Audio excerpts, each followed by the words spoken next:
Thanks to Ting for sponsoring this video. So what's the next big thing from Apple? Foldable iPhone. Hey, I'm Jason Chen. This is the new iPhone. This was the biggest leak in phone history. Seeing a new iPhone before it was released was a rare sight at the time. That an Apple employee accidentally left a prototype of the new iPhone at a bar. Top secret iPhone prototype. All right, let me take that. I was in a bar last night. No. Stop me if you've already seen this. But now leaks are a dime a dozen. There's so many of them. And sorting through each leak and each rumor can be daunting. It's a different world now than it was back then. So when these leaks do eventually become public and they're dead on and almost 100% accurate, it kind of begs the question, how did that happen? This is Jon Prosser from Front Page Tech. He's got a daily news tech show he's been hosting for years, and he's just recently become one of the most prominent Apple leakers on the planet with an almost impeccable track record. And he also happens to be a friend of mine. So I wanted to sit down with him, ask him a few questions, find out what goes into these leaks and how he's managed to be so accurate.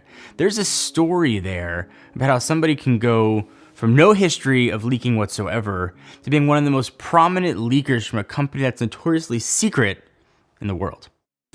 What's going on, Jon? Hey! You weren't always a leaker. You've been at this game for many years.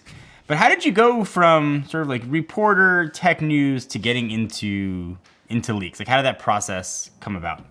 Accident. I feel like it was an accident. So I've leaked some Pixel stuff here and there before, which is fine. That's cool. It really started though with Samsung stuff. Like earlier last year, I think when it was for the S20 and S20 Ultra, somebody just reached out to me, a source from T-Mobile, and was like, hey, I have prices on this stuff if you wanted it. I was like, okay. Along with those prices, I got like I published the first pictures of the S20 and S20 Ultra. And then the event came on, they went on stage, they announced the prices, and it was the same prices I tweeted. But I saw them on stage, and I was like, man, that is a cool feeling. They're like, we told the future. And that's what started it. I was like, I like this. I want to do more of this. So I just made myself more accessible. I didn't have any goal of which leaks I was going to get. I just said, hey, there's a lot of people watching my show from Page Tech.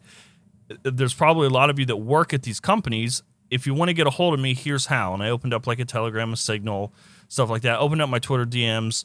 And that's what started it. People have been reaching out since then. It just so happened to be really great people, really great contacts. Mainly from Apple. Of course, I get other leaks too, but obviously we put a focus on Apple because if you're getting Apple leaks, why not? If I have a leak, I try to verify it with like 3 different sources. At the time, I was new to it and didn't have any other sources. That guy was the only person I had. And so instead of vetting the leak, I vetted him as a person. It's kind of hard to do that now. Like with the people that come to me with information, I can't demand that they show me who they are. So now it's more about vetting the information. But then for the Samsung leak, I vetted the person, and he proved his position in the company. And so based on his position, I trusted him and his information. And then eventually, like I think a few days later, I got the same information from a source within Samsung that matched his. So that one was more like I had to vet the person more than the info. I feel like it's almost better to not know names. As somebody who got sued years ago to reveal a source's name, like it's the less you know. Yeah, like half my sources are named Chocolate or something weird.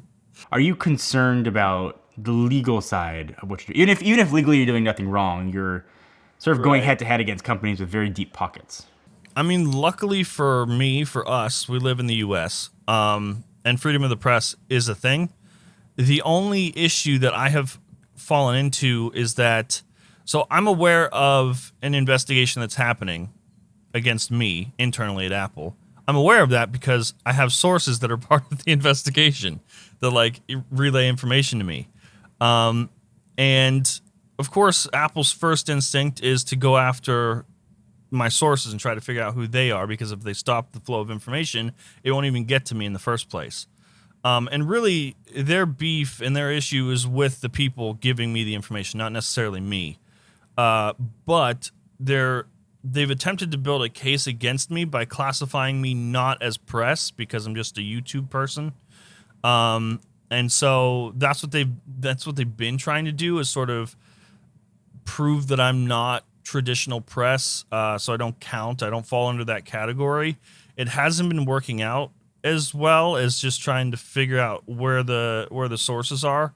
So far, I haven't personally compromised a source or got anybody caught. No one's left me or stopped working with me. We've slowed down here and there, but even that's tricky because you don't want to slow down too fast, because then it's obvious. Like if Apple's paying attention to all the people and somebody just stops giving out information, it's kind of that's sort of a dead giveaway. So it's kind of a fine dance between Apple and I, between me trying not to get my people caught and them trying to catch the people. I've done some tricky things where I know they had given a group of people like a slight raise. And this has happened to multiple divisions, not just like a source with me. One of the plans was to give some people a raise, and then those people were supposed to come to me. None of my sources got a raise. They were supposed to come to me and be like, hey, during the pandemic, I got this. I got a raise. Apple's so good. They're being such a great company. When in reality, it was a slight raise to the people. But it's just like, it's slight things like that I have to be on the lookout for, that they're actually real sneaky about it. So, and it's hard to outsmart Apple. So you sort of got to be like on the lookout and be like, okay, yeah, that seems weird for that information to need to get out. And that's probably them trying to, track down sources. I know a lot of people think that, maybe some employees are just disgruntled employees who are mad at the company, and that's why they want to share information. But actually, most of my sources, if not all of them, are just really excited about what Apple's working on and want to sort of stick up for them in the world of the tech crowd around us being like, Apple doesn't innovate anymore. So a lot of people are just excited about what they're working on and like to share it. I'm going to take a quick break, and I want to issue a challenge to you. Go to your phone and check how much mobile data you're using. And I would bet that you are using way less than that probably unlimited plan you are paying for. And if you are using way less data, then you are just giving money to the cell carriers. And while you're stuck at home, you might want to consider switching carriers to Ting. And it's not a prepaid service, you're paying for what you're using. And while money is tight for a lot of people right now, you can get a cell phone plan for less than $20 a month, and you can scale up or scale down. You're paying for what you're using. So you're gonna get the same cell networks you're used to. They're running on Verizon, Sprint, and T-Mobile. It's super easy to do. You go online, they send you a SIM card, you put your SIM card in, and that's really it. Switching carriers is not a complex thing. And of course, you keep your phone number and you keep your phone. So if you wanna check it out, and I really think you should, go to jon.ting.com. You can check your phone to make sure it's compatible. It'll work with most cell phones, but also they'll give you $25 in credits, which depending on how much data you decide to use, will cover you for almost a month. So you're getting pretty much a month of service for free. That's a really good deal. So save some money, check out jon.ting.com, but we'll also link to it down below. So the whole interview with Jon was over 30 minutes. If you guys want to watch the entire interview, and there was a bunch of really good stuff that we had to leave out just for time, I'll link down below where you can watch the entire thing over on the Apple Circle. How do you sort through these leaks and whether or not you think they're believable or not? Especially with them trying to trick you, and a company who's like Apple, who's obviously pretty forward thinking with with this game. They've been involved in it for a while with the leaks. Right. Well, it worries me a lot because when I first started, it was just people trying to trick me because it was just fans that wanted to have a conversation with me, and so they would trick me with information or try to trick me with information. I've gotten like 10 minutes into a conversation before I realized, oh, this person actually doesn't know anything. So it's gone from fans trying to trick me to Apple literally sending people my way to try to trick me, and so. Again, that's where verifying that information with multiple sources comes from, to try to be careful that way. Do you think Apple or other companies do this intentionally? Like, do you think that they leak things intentionally? No. Maybe other companies do. Like, I know Samsung is sort of infamous for leaking their own stuff on their own website like a week before an event. I highly doubt that Apple wants it though, especially with how secretive they are and how much resource they put into global security. Yeah. And the investigations like this. I highly doubt that any leaks I know that's a common thing. It's a nice conspiracy theory, but they don't want leaks to get out. Has there been anything that you've leaked that you regret sharing? Like you're like, oh, it just wasn't worth it. It was right, but it wasn't worth it. Couple things. One, I posted a keynote, and it was up for maybe 10 minutes on Twitter. I posted a keynote of the iPad Pro 2020. It's made for internal use only. It's stuff that you could have seen for yourself on the website. I put that down because I actually got a cease and desist for that one from Apple themselves, like minutes after I tweeted it. And that was silly and dumb and didn't need to be posted. And I was cocky about that and shouldn't have been. But there's another thing. My Apple is phasing out Beats tweet. You remember that one? I regret that one, not because it's wrong. It's right. But I regret that one because of how many times I've had to explain what I mean by that. And it's just like constantly explaining what phasing out a product line means. Like this is a long-term, down the road, years from now thing, not like, hey, you shouldn't buy Beats right now because they're going to be gone. So what's the next big thing from Apple? Foldable iPhone. That's the next story I'm working on, yeah. Really? Yeah. I don't want to take any exclusives, but can you share anything about this? Okay, here's an exclusive. The foldable iPhone isn't foldable.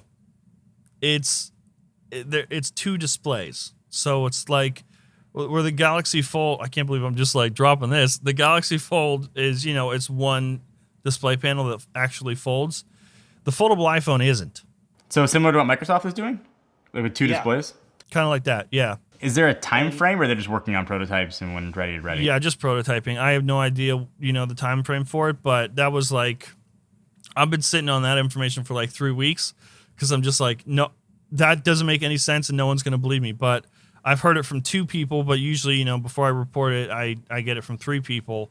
But yeah, so a foldable iPhone, I'm sure they're working on one that is, one continuous panel, but at least, maybe the first one is what we're looking at. The prototyping is literally 2 display panels. Is there anything else that you want to share about the life of a leaker or anything else? It's a lot more stressful than I thought. The first big thing that I needed to land was the iPhone SE date because no one had, for a surprise press release, people have been like, new Apple products this month or this week, but no one has been almost like, the month prior been saying this is the date that this surprise press release is going to come out. And then it happened. A lot of people assumed that I'm making this up and that, this is just for my short 15 minutes of fame without realizing that I have been doing this, the same thing you've been watching, for like 8 years.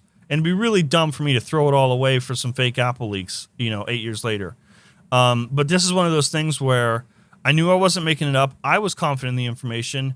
But when the day came, I was losing my mind. I know that I play a character online, on the show and on Twitter, but really behind the scenes, it's insanely stressful. One of the most stressful things ever. That the 15th, April 15th, was the day the SE came out, was the most stressful day of my career. I haven't posted in 2 weeks because of the pressure that I feel.